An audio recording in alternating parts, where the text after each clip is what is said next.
Hi, this is Sneha De. আমরা পড়ছি paper 1 organisational বিহেভিয়ারের 4th chapter. চলো স্টার্ট করি, তবে তার আগে বলে দিই তোমরা যারা আমার ভিডিও দেখছো, ভিডিও বানাতে অনেক এফর্টস, অনেক সময় লাগছে, বিশেষত এই পরীক্ষার সময়। যদি তোমরা আমার ভিডিও দেখে কিছু একটু বুঝতে পারছো, মনে হচ্ছে আমি একটু ভালো ক্লাস করাচ্ছি, তা দেন প্লিজ লাইক শেয়ার কমেন্ট করো, যাতে আমিও একটু উৎসাহিত ফিল করি। সো এবারে স্টার্ট করা যাক। এবারে নেচার অফ কমিউনিকেশন, একে 3 ভাগে ভাগ করা হয়েছে: ways or means of communication, communication network, আর ডাইরেকশন অফ কমিউনিকেশন। এই 3টে ভাগ, ঠিক আছে? এই 3টে ডাইমেনশন আমরা এই নেচার অফ কমিউনিকেশনে দেখতে পাবো। আমরা এক এক করে যখন পড়বো তখন আরো ভালো করে বুঝতে পারবো। চলো নেক্সট পেজে যাই। এবার নেচার অফ কমিউনিকেশনের ওই 3টে ভাগের মধ্যে একটা ভাগ আমরা এখন পড়বো মিনস অফ কমিউনিকেশন, অর্থাৎ কমিউনিকেশনের কি কি মাধ্যম হয়। 3টে প্রধান মাধ্যম হয়: ওরাল কমিউনিকেশন, রিটেন কমিউনিকেশন, আর non verbal communication. Oral communication কি? যেখানে মুখে কথা বলা হয়, মুখে কথা বলে কাউকে কিছু বোঝানো হয়। রিটেন কমিউনিকেশন যেখানে লিখে কাউকে কিছু কমিউনিকেট করা হয় কিংবা ইনফরমেশন দেওয়া হয়। আর নন ভার্বাল কমিউনিকেশন যেখানে বডি ল্যাঙ্গুয়েজ দেখিয়ে কাউকে কিছু বোঝানো হয়, যেমন ফেসিয়াল এক্সপ্রেশন, ভুরু কুচকে দেওয়া বা না করা, মাথা নেড়ে, এরম একটা ব্যাপার। এটা হচ্ছে নন ভার্বাল কমিউনিকেশন। বোঝা গেল? এবার এই তুমি কোন কমিউনিকেশনটা করবে, কখন কোন কমিউনিকেশনটা করবে, সেটা ডিপেন্ড করে কিছু জিনিসের উপর। যে তুমি যার সাথে কমিউনিকেট করতে চাইছো সেই রিসিভার, সে কি প্রেজেন্ট আছে। সে যদি তোমার সামনে উপস্থিত না থাকে তাহলে তো তুমি তাকে কল করবে, রাইট? ওরাল কমিউনিকেশন করবে কিংবা মেল পাঠাবে, রিটেন, যাই হোক, এটা নির্ভর করছে। দ্বিতীয়ত, তোমার মেসেজটা কতটা আর্জেন্ট সেটার উপর নির্ভর করছে। তৃতীয়ত, মেসেজটা সিক্রেট রাখতে হবে কিনা, তাহলে তোমার সামনে যদি অনেক কয়েকজন লোক থাকে, তুমি তো তার সামনে তাকে কল করতে পারবে না, তুমি তখন মেসেজ করে দেবে একটা টুক করে। তারপরে হচ্ছে কত খরচ লাগবে। তারপরে হচ্ছে এই অনেক সময় কি হয়, এই কয়েকটা মাধ্যম মিশিয়ে রিয়াক্ট করতে হয়, ঠিক আছে? যে কতটা কি দরকার তার উপর ডিপেন্ড করে। তুমি হয়তো মুখেও বললে, আবার যাতে তার মনে থাকে তাই তাকে একটা মেইলও করে দিলে, মিশিয়ে কমিউনিকেট করতে হচ্ছে। এইগুলো হচ্ছে কমিউনিকেশনের কয়েকটা মাধ্যম। Next page. এবার আমরা আসছি ওরাল কমিউনিকেশনে, ঠিক আছে? কমিউনিকেশনের 3টে মাধ্যম: ওরাল, রিটেন, আর নন ভার্বাল। তাহলে আমরা এখন পড়বো ওরাল কমিউনিকেশন। ওরাল কমিউনিকেশন কি? কিছুই না, জাস্ট ডাইরেক্টলি কথা বলা, স্পিকিং, এটাই ফেস টু ফেস কথা বলা, গ্রুপ ডিসকাশন, গসিপিং করা। গসিপিং কে কিন্তু এখানে গ্রেপ ভাইনও বলেছে, ঠিক আছে? এটাও মনে রাখতে হবে এই শব্দটা। তো এটা হচ্ছে, এগুলো সব হচ্ছে ওরাল কমিউনিকেশন। এটা টেলিফোন মারফত হতে পারে, যা কিছু হতে পারে, সামনাসামনিও হতে পারে। তবে একটা কথা মনে রাখতে হবে, আগে এটা পসিবল ছিল না। শুধুমাত্র সামনাসামনি কেউ উপস্থিত থাকলে তবেই ওরাল কমিউনিকেশন পসিবল ছিল। আহ, এখন দেশ থেকে দেশান্তর, মানে যেখানে হোক কল করা যায়, আর ওরাল কমিউনিকেশন পসিবল হয়।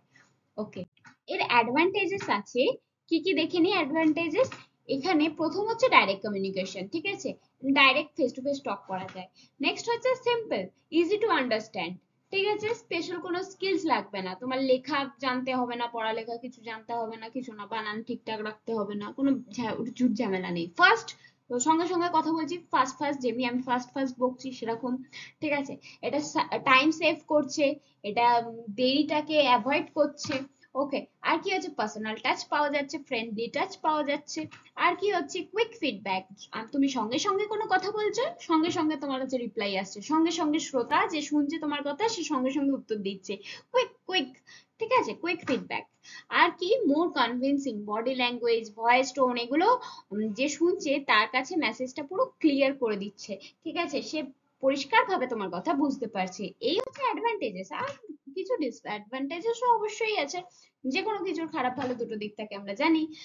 সেই ক্ষেত্রে এই ওরাল কমিউনিকেশনে কিন্তু কোনো রেকর্ড থাকে না, কোনো রিটেন প্রুফ থাকে না। পরে কেউ যদি পাল্টি খায় যে না না আমি তো এটা বলিনি, কোনো রেকর্ডই তো নেই, সে তো মুখে বলেছিল। Long message difficult, hard to explain, এই আইডিয়া গুলো কিন্তু ওরালি মানে প্রকাশ করা খুব ডিফিকাল্ট হয়ে পড়ে, যখন কোনো কিছু জটিল আইডিয়া থাকে সেটাকে লিখে সেই করেই বোঝাতে হয়। নয়েজ প্রবলেমস, ব্যাকগ্রাউন্ড থেকে গাড়ি যাচ্ছে, তার কথাটাই ভালো করে শোনা গেল না, বললো এক, মুখের মুখ নাড়ানো দেখে তুমি ভেবে নিলে আর এক, তো হয়ে গেল উল্টো, হয়ে গেল পোর কানেকশন। মেসেজ মে চেঞ্জ, ঠিক আছে, পিপল, যেমন তুমি একজনকে একটা কথা বললে, সেই কথাটা সে আরেকজনকে বললো একটু ঘুরিয়ে পিছিয়ে পাল্টিয়ে, সেই কথাটা সে আবার একজনকে বললো একটু কেটে সেটে, পুরো একদম কথাটাই চেঞ্জ হয়ে গেল। এরকম একটা, তো ওরাল কমিউনিকেশনের একটা বাজে দিক। আর different expression, face expression, body expression তোমার বলছে আর এক, কিন্তু তুমি মুখে বলছো আর এক, তো লিসেনার যে তোমায় লিসেন করছে সে কিন্তু কনফিউজ হয়ে যাচ্ছে, কোনটাকে বিশ্বাস করবে? অবভিয়াসলি বডি ল্যাঙ্গুয়েজ বিশ্বাস করা উচিত। নেক্সট,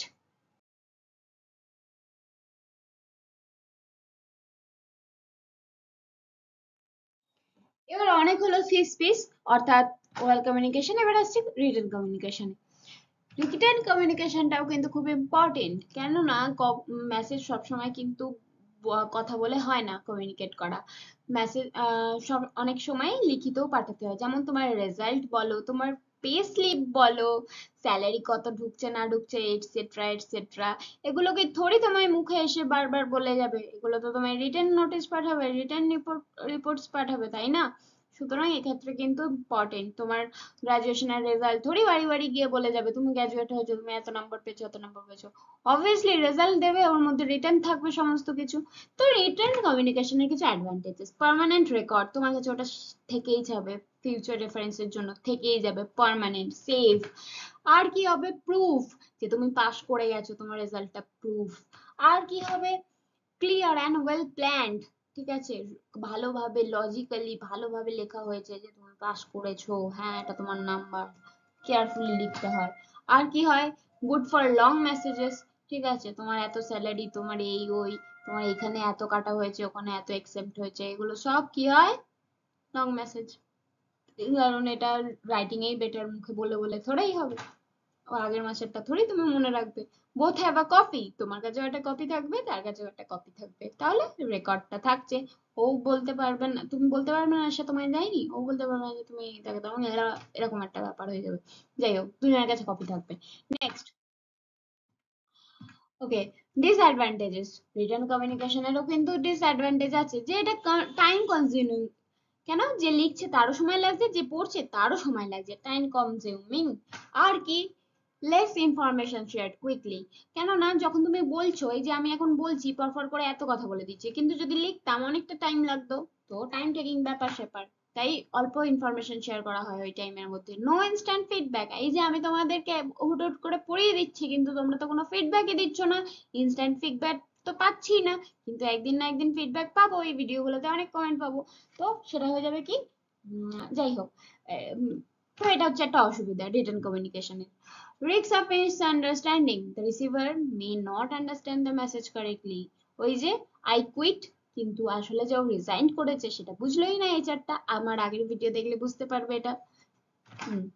লেস পার্সোনাল, অর্থাৎ এটা কিন্তু খুব একটা ফ্রেন্ডলি নয়, এই অফিসিয়ালি ফর্মাল এরকম একটা, তাই এটা লেস পার্সোনাল।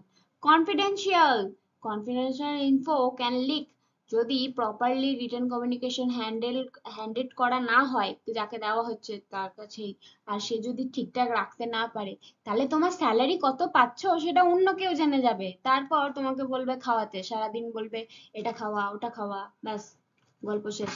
আর কি?